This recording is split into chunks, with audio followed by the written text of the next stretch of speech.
బలవంతుడా మహాశూరుడా పలు శోధనలలో నా తోడై నా కుడి పార్శ్వమందుండి నావే.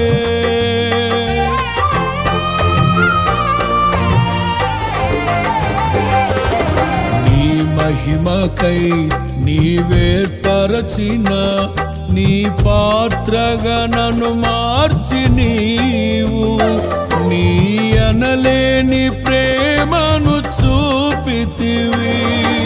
నీవే